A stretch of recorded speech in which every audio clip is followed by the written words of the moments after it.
ভারতের আদানির সঙ্গে আওয়ামী লীগ সরকারের বিদ্যুৎ চুক্তি নিয়ে হাইকোর্টের রুল পুনর্বিবেচনার জন্য তদন্ত কমিটি করতে হবে 1 মাসের মধ্যে। যারা এই চুক্তিটির সব টার্মস এন্ড কন্ডিশনস আমাদের দেশের স্বার্থ পরিপন্থী কী কী আছে সেইগুলো বিশ্লেষণ করে আদালতের কাছে 2 মাসের মধ্যে একটা রিপোর্ট জমা দিবেন। লাগামহীন অনিয়ম দুর্নীতিতে পর্যদস্ত সব খাত জানালেন অর্থ উপদেষ্টা। কিছু ব্যাংক খুঁড়িয়ে চললেও পরিকল্পনা নেই বন্ধের। প্রত্যাহার হয়েছে জুলাই আগস্টের সব ফৌজদারি মামলা, তথ্য আইন উপদেষ্টার। ট্রাইব্যুনাল আইনের সংশোধনী কাল উঠেছে উপদেষ্টা পরিষদে। গত 1 জুলাই থেকে 5 আগস্ট পর্যন্ত 2024 পর্যন্ত ছাত্র জনতার গণ আন্দোলন দমনে দায়েরকৃত প্রায় সকল ফৌজদারি মামলা প্রত্যাহার করা হয়েছে। ইজতেমায় মাওলানা সাদকে আসতে দিতে ডক্টর ইউনূস বরাবর স্মারকলিপি, শিগগিরই বৈঠক করে সিদ্ধান্তের আশ্বাস প্রেস সচিবের। বর্তমান গভর্নমেন্ট থেকে চাচ্ছি যে আমাদের আমির সাহেবকে আনার ব্যাপারে সমস্ত ব্যবস্থা করে দেওয়া হয়। ওনাদের কাছ থেকে আমরা স্মারকলিপি চেয়েছি, স্মারকলিপি মাননীয় প্রধান উপদেষ্টার কাছে আমরা দিব।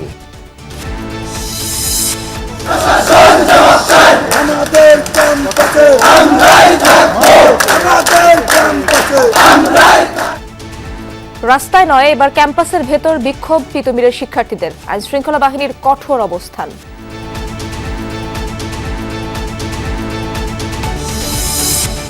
কলসিন্দুর স্কুলে তৈরি হচ্ছে নারী ফুটবলের নতুন প্রজন্ম। প্রচেষ্টায় ঘাটতি নেই জানালেন কোচ, চাওয়া আরও একটু সুযোগ সুবিধা। মতন খেলার প্লেয়ার হতে চাই, আমার ভালো লাগে। বড় ফুরার মতন আমি খেলতে চাই জাতীয় টিমে। আমি ওদেরকে সবসময় স্বপ্ন দেখাই, তোমরা ভালো খেলো, একসময় তোমাদের পরিচয় আমরা পরিচিত হব। আদানি গ্রুপের সাথে বাংলাদেশের বিদ্যুৎ চুক্তি নিয়ে প্রশ্ন তুললেন হাইকোর্ট। এই চুক্তি কেন পুনর্বিবেচনা করা হবে না তা জানতে চেয়ে রুল জারি করলেন আদালত। মঙ্গলবার বিচারপতি ফারাহ মাহবুবের নেতৃত্বাধীন হাইকোর্ট বেঞ্চ এই আদেশ দেন। এই চুক্তির সব নথি 1 মাসের মধ্যে দাখিল করতে বলেছেন। তাছাড়া 1 মাসের মধ্যে একটি বিশেষজ্ঞ কমিটি গঠন করতে বলা হয়েছে। 2 মাসের মধ্যে দাখিল করতে হবে এই বিষয়ক প্রতিবেদন। এর আগে ভারতের আদানি গ্রুপের সঙ্গে করা বিদ্যুৎ চুক্তির পর্যালোচনা বা বাতিলের নির্দেশনা চেয়ে হাইকোর্টে রিট আবেদন করেছেন সুপ্রিম কোর্টের আইনজীবী ব্যারিস্টার এম আব্দুল কাইয়ুম। 2017 সালের 5 নভেম্বর কার্যকর হওয়া আদানি লিমিটেডের সঙ্গে বাংলাদেশ সরকারের বিদ্যুৎ চুক্তির বৈধতা চ্যালেঞ্জ করে হাইকোর্টে জনস্বার্থে রিটটি করেন তিনি।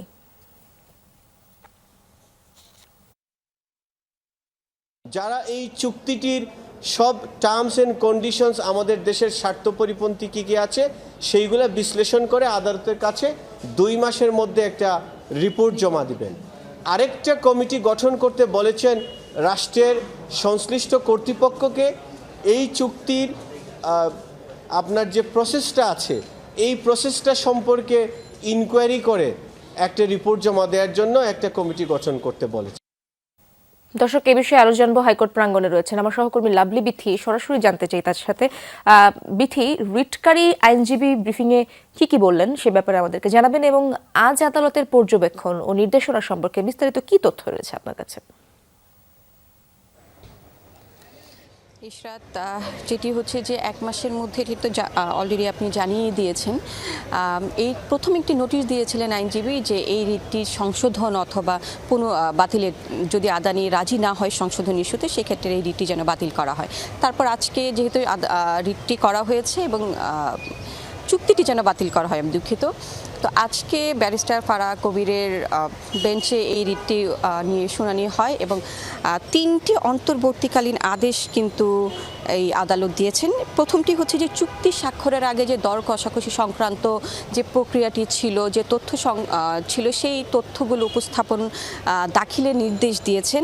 আরেকটি হচ্ছে যে আইন ও জ্বালানি বিশেষজ্ঞ সমন্বয়ে একটি কমিটি গঠন করার কথা বলা হয়েছে, যেই কমিটি 1 মাসের মধ্যে কমিটি গঠন করার কথা বলা হয়েছে। পরবর্তী 2 মাসের মধ্যে এই সংক্রান্ত রিপোর্ট দিতে বলা হয়েছে এবং আরেকটি কমিটি গঠন করার কথা বলা হয়েছে যে চুক্তি প্রক্রিয়া সম্পর্কে তদন্ত করে রিপোর্ট জমা দিতে হবে। সারসংক্ষেপ যদি বলে আইনজীবী একটি বিষয় উপস্থাপন করেছেন যে এই যে চুক্তিটি হয়েছে এটি আসলে অনেকটা চাপিয়ে দেওয়ার মতো চুক্তি হয়েছে, অসম এবং অন্যায্য এবং দেশের স্বার্থ বিরোধী চুক্তি বলে তিনি মন্তব্য করেছেন যে ভারত থেকে সাধারণত সরকারি বা বেসরকারিভাবে যে বিদ্যুৎটি আমরা দেশে নিয়ে আসি সেটি সাধারণত 5 টাকা এবং বেসরকারিভাবে হলে 8 টাকার একটু বেশি হয়তো, কিন্তু আদানির কাছ থেকে যে চুক্তির আওতায় কিন্তু সেই বিদ্যুৎই কিন্তু আমরা 14 টাকার একটু বেশি আনছি। এছাড়া অন্যান্য সামগ্রিক বিষয়ে কারণ হচ্ছে যে এই চুক্তি করার আগে যে আলোচনা করার, বিশেষজ্ঞদের নিয়ে কথাবার্তা বলার, গোল টেবিল করার, মতামত নেওয়ার যে বিষয়টি থেকে সেই বিষয়টি কিন্তু এই চুক্তি করার আগে কিন্তু করা হয়নি। সেই বিষয়ে সব কিছু জানার পর আদালত কিন্তু কিছু পর্যবেক্ষণ দিয়েছেন যে ব্যক্তির স্বার্থকে আসলে এখানে আমরা আগে দেখব না, রাষ্ট্রের স্বার্থে যেহেতু আসা হয়েছে এবং দেশ সবার আগে, দেশ থাকলে সবাই থাকবে এবং দেশের স্বার্থ রক্ষা সবার আগে দেখতে হবে, সেই বিষয়টি বিবেচনা করতে হবে। এবং আরেকটি বিষয় হচ্ছে যে যেহেতু ভারত আমাদের প্রতিবেশী দেশ, সেই প্রতিবেশীর সাথে দেশের সাথে হয়তো চুক্তি হতে পারে, যে কোনো বিষয়ে চুক্তি হতে পারে, সেটি সমতা এবং ন্যায্যতার ভিত্তিতে এবং দেশের স্বার্থ রক্ষা করে সুষম একটি চুক্তির কথা কিন্তু আদালত বলেছেন। এবং সর্বোপরি যেটি বলা হয়েছে যে এই চুক্তিটি রীতি অনুযায়ী যে এই চুক্তিটি পুনর্বিবেচনা করা হবে এবং যে জায়গায় অসঙ্গতি আছে সেই জায়গাগুলোকে সংশোধন করে চুক্তিটি নবায়ন করতে হবে এবং আদানিকে আসলে এই বিষয়ে জানাতে হবে। আদানি গ্রুপ যদি এই বিষয়ে রাজি না হয় সেক্ষেত্রে চুক্তিটি বাতিল করার জন্য কিন্তু রিটে বলা হয়েছে। ইশরাত, বিকি, ধন্যবাদ আপনাকে। দেশের অর্থনৈতিক অবস্থা ভয়াবহ, লাগামহীন অনিয়ম, দুর্নীতিতে পর্যদুস্ত সব খাত। অর্থ মন্ত্রণালয়ে আয়োজিত সংবাদ সম্মেলনে এমন মন্তব্য করেছেন অর্থ উপদেষ্টা ডক্টর সালেউদ্দিন আহমেদ। জানান সংস্কার তৎপরতা অব্যাহত রয়েছে। বলেন ব্যাংক বিমা খাতে সবথেকে বড় সমস্যা নিয়ম নীতি না মানা। আইন থাকলেও তার যথাযথ প্রয়োগ হচ্ছে না। কিছু ব্যাংক খুঁড়িয়ে চলবে, তবে বন্ধ করার কোনো পরিকল্পনা বর্তমান সরকারের নেই। উন্নয়ন বাজেট প্রসঙ্গে অর্থ উপদেষ্টা জানান এডিপি খতিয়ে দেখা হচ্ছে, রাজনৈতিক বিবেচনা এবং অহেতুক প্রকল্প বাদ দেওয়ার কথা ভাবা হচ্ছে। কর প্রশাসন ও কর নীতি আলাদা করার চিন্তা রয়েছে সরকারের। নিত্যপণ্যের দাম নিয়ে দুঃখ প্রকাশ করেন অর্থ উপদেষ্টা, বলেন মূল্যস্ফীতি নিয়ন্ত্রণে আনার চেষ্টার কমতি নেই।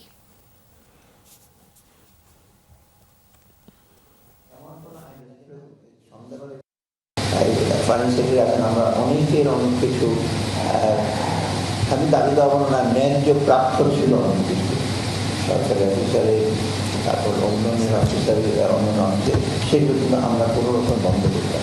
এতে কিন্তু আপনারা দেখবেন সংস্থাগুলো চলছে, আপনারা যেখানে চলছে ভালো করে চলছে কিনা সেটা হলো অন্য ব্যাপার, কিন্তু যারা আছে তাদের বেতন বন্ধ। অন্তর্বর্তী সরকার আওয়ামী লীগের মতো দমন পীড়ন চায় না। অযৌক্তিক আন্দোলনের মাধ্যমে নানা দুর্ভোগ সৃষ্টি করা হচ্ছে, সরকার বিষয়গুলো দেখছে। সময় অনুসারে কঠোর হবে সরকার, এমনটা উল্লেখ করেন আইন উপদেষ্টা আসিফ নজরুল। সকালে মন্ত্রণালয়ের 100 দিনের কার্যক্রম নিয়ে সচিবালয়ে ছিল ব্রিফিং। সেখানে আইন উপদেষ্টা বলেন আন্তর্জাতিক অপরাধ ট্রাইব্যুনাল গণহত্যার অভিযোগে রাজনৈতিক দলের বিচারের সুপারিশ করতে পারবে, এমন প্রস্তাব দিয়ে আন্তর্জাতিক অপরাধ আইনের সংশোধনের অধ্যাদেশ বুধবার উপদেষ্টা পরিষদের বৈঠকে উঠবে। এছাড়া জুলাইয়ের 1 তারিখ থেকে আগস্টের 5 তারিখ পর্যন্ত দায়েরকৃত সব ফৌজদারি মামলা প্রত্যাহার করা হয়েছে, জানান উপদেষ্টা। তাছাড়া সাইবার সিকিউরিটি আইনে কথা বলার জন্য যেসব মামলা হয়েছিল সব বাতিল হয়ে যাবে। এ সময়ের মধ্যে 4300 আইন কর্মকর্তা নিয়োগ দেওয়া হয়েছে। এছাড়া আপিল ও হাইকোর্ট বিভাগে বিচারক নিয়োগের নতুন আইনও করা হবে, যা সপ্তাহ 2-1 মধ্যে করা হয়ে যাবে। আদালতের সেই অথরিটি থাকবে। আদালত যদি মনে করে তাহলে প্রয়োজনীয় ব্যবস্থা, শাস্তিমূলক ব্যবস্থা গ্রহণ করার জন্য তারা সুপারিশ করতে পারবে। কনসার্ন অথরিটির কাছে সুপারিশ করবে। কনসার্ন যে সমস্ত অথরিটি রাজনৈতিক দলের ব্যাপারে শাস্তিমূলক ব্যবস্থা নেওয়ার আপনার রয়েছে, অনুমোদন রয়েছে, স্বরাষ্ট্র মন্ত্রণালয় আছে, তারপর আপনার ধরেন আমাদের পলিটিক্যাল পার্টি অর্ডিন্যান্স আছে, নির্বাচন কমিশন আছে। এটা জাস্ট এগুলির কথা আমি আইনে উল্লেখ করা নাই, কিন্তু যদি মনে করে তাহলে করতে। দর্শক, আমরা সচিবালয়ে যেতে চাই। আমার সহকর্মী আলমগীর স্বপন সেখানে রয়েছেন। স্বপন, আইন উপদেষ্টার কথা আমরা শুনছিলাম, তিনি বিভিন্ন ইস্যু নিয়ে কথা বললেন, সে ব্যাপারে জানবো এবং আইন মন্ত্রণালয়ের পরবর্তী কর্মসূচি কি সে বিষয়ে বিস্তারিত কি তথ্য রয়েছে আপনার কাছে?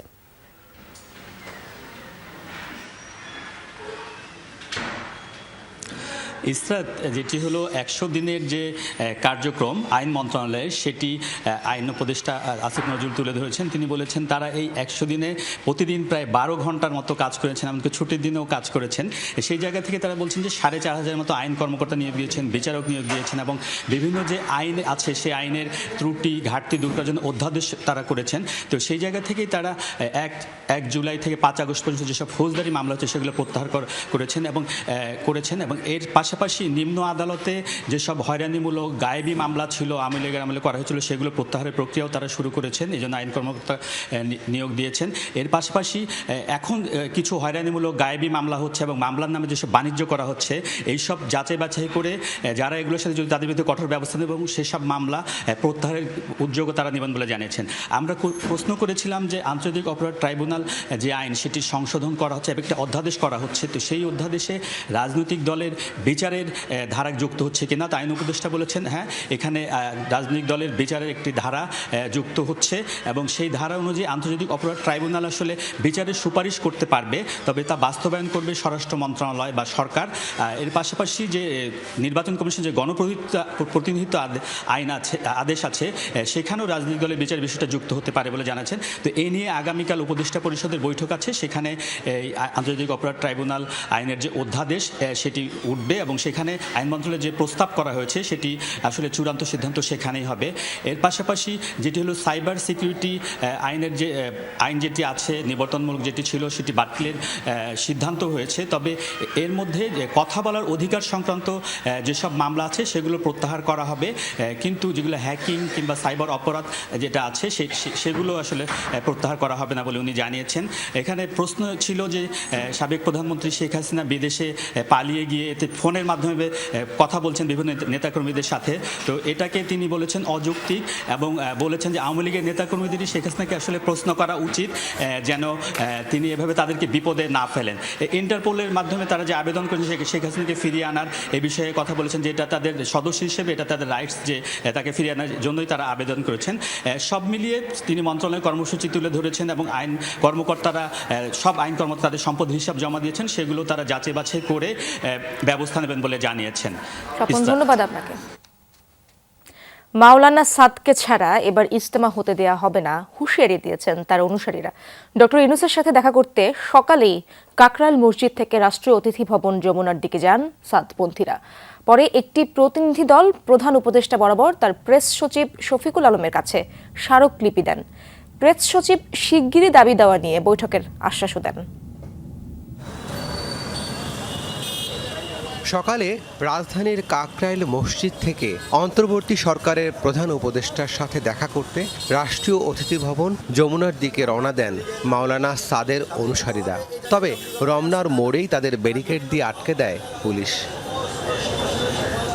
মুসল্লিদের অভিযোগ, ষড়যন্ত্র ও বৈষম্যমূলকভাবে তাদের মুরব্বীকে আসতে দিচ্ছে না একটি পক্ষ। মাওলানা সাদকে ছাড়া এবার ইজতেমা হতে দেয়া হবে না বলেও হুমকি দেন তার অনুসারীরা। ওনাদের মেহমান আসতে আমরা বাধা দেই না, আমাদের মেহমান আসতে কেন ওনারা বাধা দিবে? মাওলানা সাদ সাহেবের অনুসারীদেরকে যে ইজতেমা দেওয়া হলো, ওই ইজতেমাতে উনি আসবেন, বয়ান করবেন, এটা তো ইনসাফের কথা। আজকে পুরো দুনিয়া থেকে মেহমান আসার জন্য তৈয়ার, কিছু লোকের মিথ্যাচারিতার কারণে উনি আসতে পারতেছে না।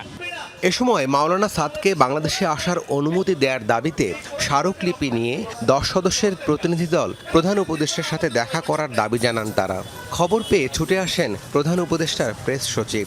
প্রধান উপদেষ্টা বরাবর দেয়া স্মারকলিপি গ্রহণ করেন তিনি। সেই সাথে প্রধান উপদেষ্টার সাথে শিগগিরই বৈঠকের আশ্বাসও দেন তিনি। আলোচনা তো চলছে, সেখানে তো এখন এই ফাইনাল কিছু তো আর হয়নি। আর আমরা আমাদের স্মারকলিপিটা নিয়ে মাননীয় প্রধান উপদেষ্টার কাছে দেখি এরপরে যেটা পরবর্তীতে করা যায়। পরে আলেম ওলামারা তাদের অবস্থান কর্মসূচি প্রত্যাহার করেন। অন্তর্বর্তী সরকার আগের মতো বৈষম্যমূলক আচরণ করবে না বলেও আশা করেন তারা। আলহামদুলিল্লাহ, ফেরেজ সচিব শফিক সাহেব এসে আমাদেরকে রিসিভ করেছেন। উনি আমাদের হাত থেকে লিখিত আকারে আশ্বস্ত করেছেন যে ইনশাআল্লাহ প্রধান উপদেষ্টার কাছে উনি এটি পেশ করবেন এবং আমাদের সমস্যাটাকে সমাধান করার জন্য চেষ্টা করবেন। 31 জানুয়ারি থেকে 2 ফেব্রুয়ারি প্রথম ধাপ এবং 7 থেকে 9 ফেব্রুয়ারি দ্বিতীয় ধাপের বিশ্ব ইজতেমা অনুষ্ঠিত হবে। রাব্বি সিদ্দিকী, যমুনা নিউজ, ঢাকা। স্বতন্ত্র বিশ্ববিদ্যালয়ের দাবিতে অনড় অবস্থানে তিতুমির কলেজের আন্দোলনরত শিক্ষার্থীরা অনাকাঙ্ক্ষিত পরিস্থিতি এড়াতে কঠোর পাহারায় রয়েছেন পুলিশ সদস্যরা। আজ অন্তর্বর্তী সরকার প্রধানের পাশাপাশি অন্যান্য উপদেষ্টাদের সঙ্গে আরও একটি বৈঠকের কথা রয়েছে শিক্ষার্থী প্রতিনিধিদের। 3 কার্যদিবসের মধ্যে বিশ্ববিদ্যালয়ে রূপান্তরের কমিটি না করলে আরও কঠোর আন্দোলনের হুঁশিয়ারি দিয়েছে শিক্ষার্থীরা। সড়ক ও রেল অবরোধ না করে ক্যাম্পাসের ভেতরেই ক্লোজড ডাউন কর্মসূচি পালন করছে শিক্ষার্থীরা। ক্লাস পরীক্ষা বর্জন সহ ক্যাম্পাসে অবস্থান এবং বিক্ষোভ মিছিল করছে তারা। এদিকে ক্যাম্পাস ঘিরে জলকামান ও টিয়ার শেল নিয়ে অবস্থান করছে বিপুল সংখ্যক পুলিশ সদস্য।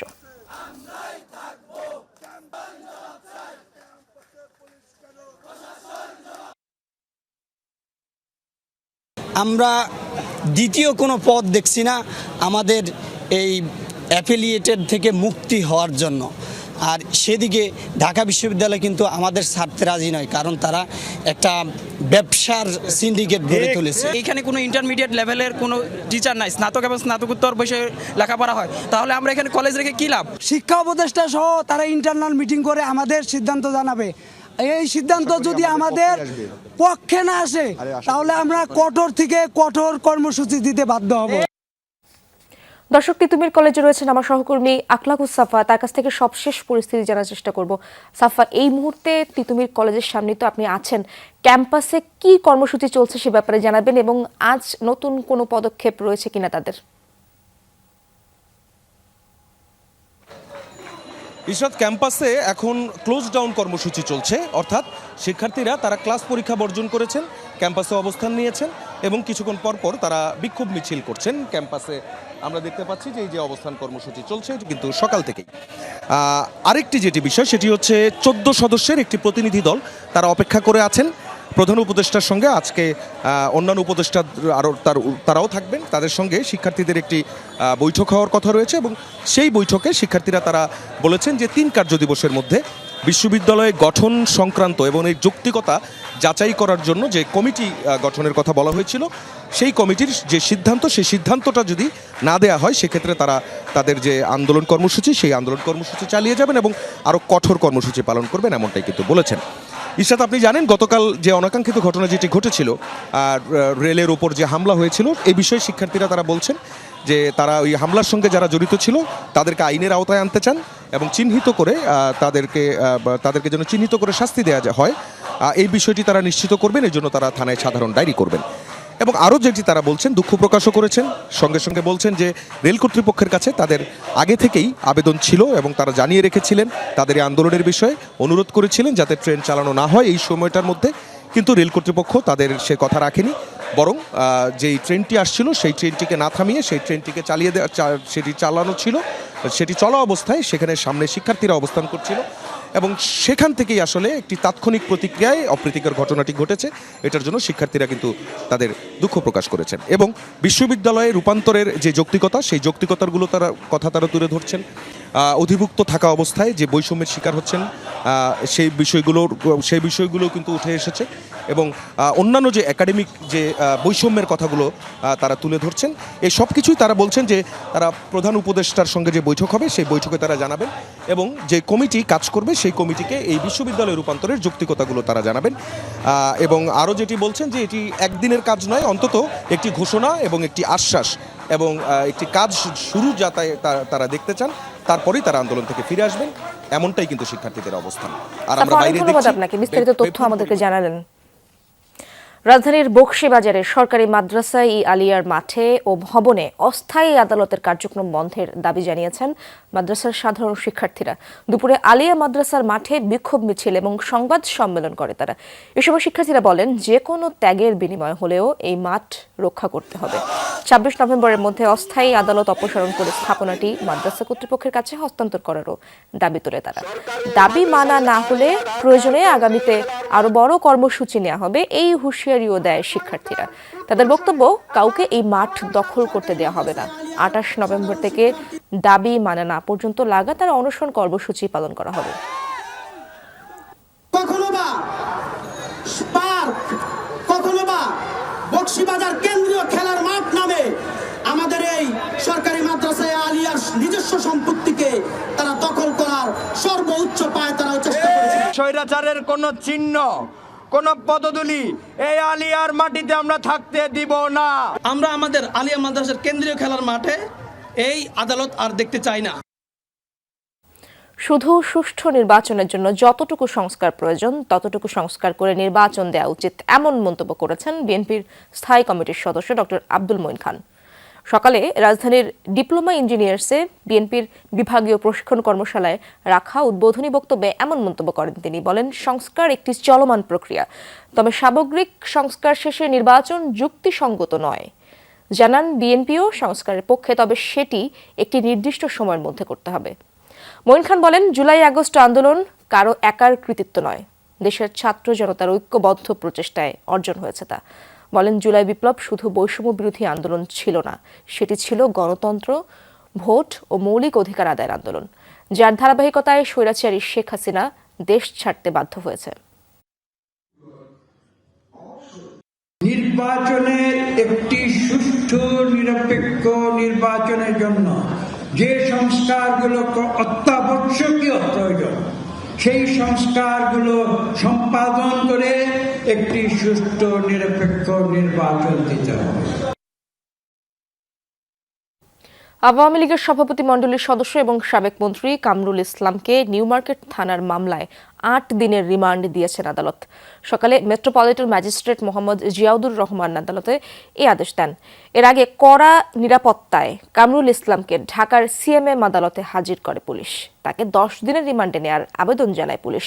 শুনানি শেষে আদালত 8 দিনের মঞ্জুর করেন। সোমবার রাতে রাজধানীর উত্তরা থেকে তাকে গ্রেফতার করে পুলিশ। কামরুল ইসলামের বিরুদ্ধে নিউ মার্কেট ছাড়াও বিভিন্ন থানায় হত্যাসহ একাধিক মামলা রয়েছে। আন্তর্জাতিক অপরাধ ট্রাইব্যুনালের মামলায়ও আসামি আওয়ামী লীগ নেতা কামরুল ইসলাম। রিমান্ড বাতিলের প্রার্থনা করেন তারা এবং জামিন শুনানি করেন। বিজ্ঞ আদালত সন্তুষ্ট হয়ে 8 দিনের রিমান্ড মঞ্জুর করেন। আমরা বিজ্ঞ আদালতের সেই যে আদেশে, যে অর্ডারে আমরা একজন আইনের ছাত্র হিসাবে, আইনজীবী হিসাবে মনে করেছি যে আইনের শাসন প্রতিষ্ঠিত হয় নাই এবং সেই অর্ডারের এগেইনস্টে আমরা বকেয়া বেতন পরিশোধ সহ বিভিন্ন দাবিতে চতুর্থ দিনের মতো ঢাকা টাঙ্গাইল মহাসড়ক অবরোধ করেছে 3টি পোশাক কারখানার শ্রমিক। বিশৃঙ্খলা এড়াতে 8টি কারখানায় ছুটি ঘোষণা করা হয়েছে। সকালে কারখানার ফটকের সামনে শ্রমিকরা বিক্ষোভ শুরু করে। পরে মিছিল নিয়ে ঢাকা টাঙ্গাইল মহাসড়কের চক্রবর্তী ও জিরানি এলাকায় অবস্থান নেয় বেক্সিমকো, ডরিন ও আইরিশ পোশাক কারখানার শ্রমিকরা। বন্ধ হয়ে যায় যান চলাচল। এতে দুপাশের প্রায় 8 কিলোমিটার সড়কে যানজটের সৃষ্টি হয়। আটকা পড়েন মহাসড়কে চলাচলকারী যাত্রীরা। বিকল্প পথে চলাচল করছেন অনেকেই। উত্তরাঞ্চলের গাড়িগুলো বিকল্প পথে রাজধানীতে যাওয়া আসা করছে, তাতেও কমছে না ভোগান্তি। গাড়িগুলো তো একটা সাথে দিতেছে না, কারণ আমরা খুব কষ্ট করে ওদিকে যেতে হবে। আমি যাবো হচ্ছে বাইবেল, এখন এই মাল নিয়ে কি এভাবে যাওয়া সম্ভব হয়? সাধারণ মানুষ আছে, শ্রমিক আছে, যারা আছে এই রোডে গাড়ি অফিসে আসতে পারতেছে না ঠিক টাইমে, এবং গাড়ি ঘোড়া চলতেছে না রোডে। দর্শক, এই বিষয়ে আরো জানার চেষ্টা করবো। আমার সহকর্মী হোসাইন আলী বাবু সেখানেই রয়েছেন। বাবু, বর্তমান পরিস্থিতি কেমন দেখছেন সেখানে, এবং শ্রমিকরা এই ব্যাপারে কি বলছে?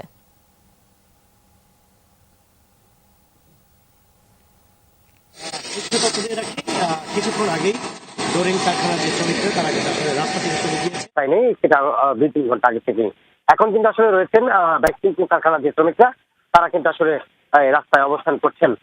সেখানে আসলে সেনাবাহিনী, বিজিবি, র্যাব সহ নানা বাহিনী কিন্তু আসলে তাদেরকে নানাভাবে বোঝাচ্ছে রাস্তা ছেড়ে দেওয়ার জন্য, তাদেরকে রাস্তা সরে যে আন্দোলন করতে বলছেন।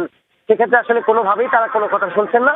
তারা বলছেন যে মালিক পক্ষ যতক্ষণ পর্যন্ত না আসবে, মালিক তাদেরকে সাথে কথা না বলবে, ততক্ষণ পর্যন্ত আসলে তারা এই রাস্তা ছাড়বে না।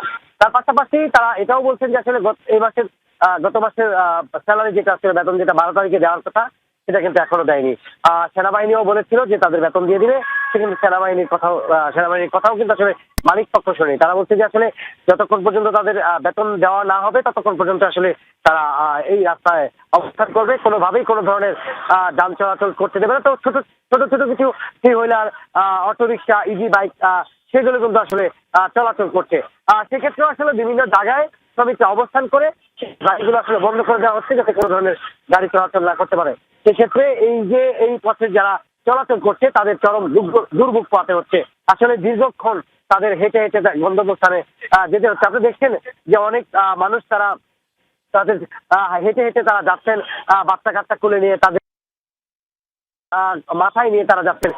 সেখানে তারা বলছেন যে আসলে এই যে গার্মেন্টস শিল্প কারখানা, সেটা যদি সরকার সঠিকভাবে হস্তক্ষেপ নেয়, কারখানা সেটা যদি সরকার সঠিকভাবে হস্তক্ষেপ নেয়, ব্যবস্থা নেয়, যে এই যে শিল্প কারখানাগুলো নিয়ে যেসব সমস্যা করছে, শিল্প কারখানার মালিকদের সাথে যদি সরকার পক্ষ বসেন, তাহলে আসলে এই সমস্যা হবে না, তাদের দুর্ভোগ পোহাতে হবে না। এছাড়া কিন্তু এই এলাকায় প্রায় 8 থেকে 10টি শিল্প কারখানা ছুটি আপনি দেখাচ্ছিলেন যে মানুষের ভোগান্তির চিত্র আমরা দেখছিলাম। ধন্যবাদ আপনাকে।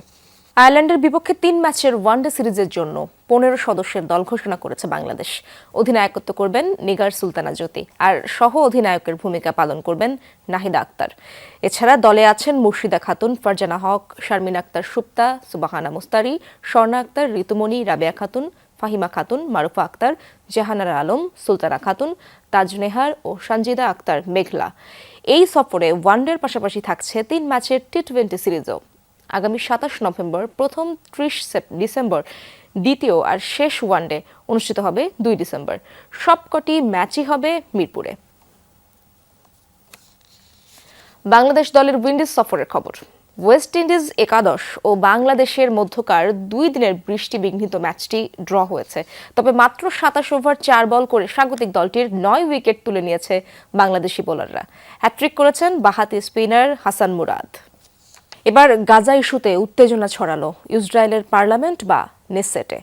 অধিবেশন চলাকালে নেতানিয়াহুকে সিরিয়াল কিলার আখ্যা দেন ফিলিস্তিনি বংশোদ্ভূত মুসলিম রাজনীতিক ও হাদাস তাআল দলের প্রধান আয়মান ওদেহ। বলেন, নেতানিয়াহু গত 30 বছর ধরে শান্তি বিরোধী কাজ করছেন। গাজায় হাজার হাজার শিশু নিহতের তথ্য তুলে ধরেন তিনি। তার বক্তব্যের সময় উত্তপ্ত হয়ে ওঠে নেসেট। স্পিকারের নির্দেশে তাকে মঞ্চ থেকে সরিয়ে নেয় 3 ব্যক্তি। পরে সামাজিক যোগাযোগ মাধ্যমে নিজের বক্তব্য তুলে ধরতে স্পিকারের সমালোচনা করে একটি পোস্টও দেন তিনি।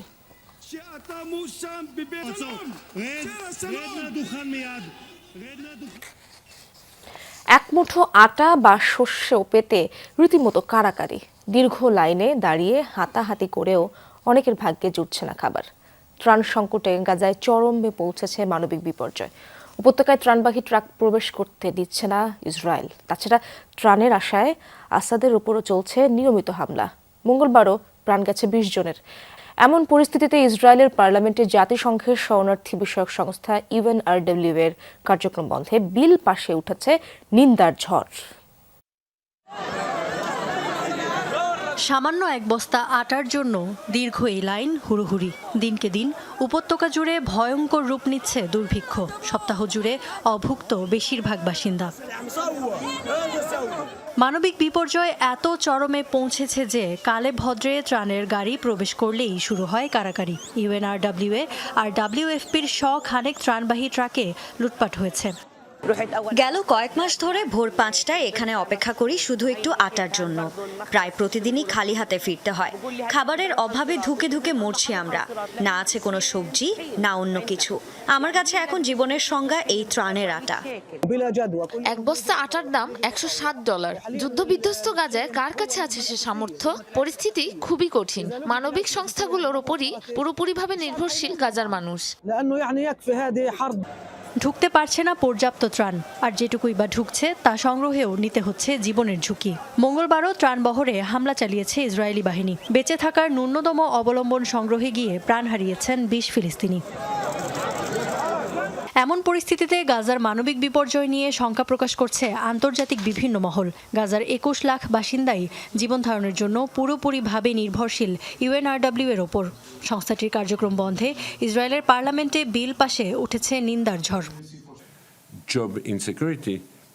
নেসেটের বিল অনুযায়ী আর মাত্র 3 মাস পর গাজায় সব ধরনের কার্যক্রম বন্ধ করতে বাধ্য হবে UNRWA।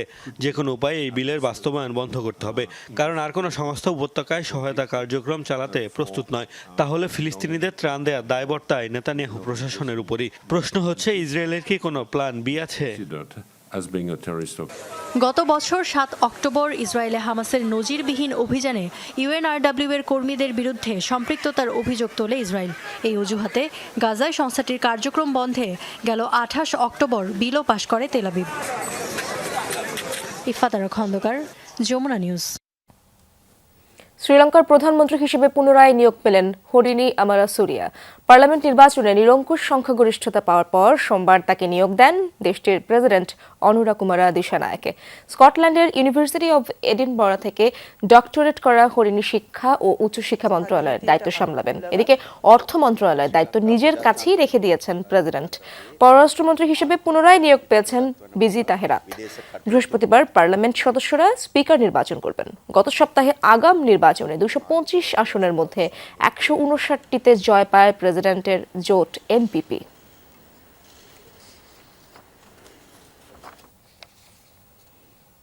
দর্শক, দুপুরে বাংলাদেশের প্রথম ঘন্টা থেকে বিদায় নিচ্ছি। পরের ঘন্টার খবর নিয়ে ফিরবেন সহকর্মী শাওন দত্ত। সাথেই থাকুন।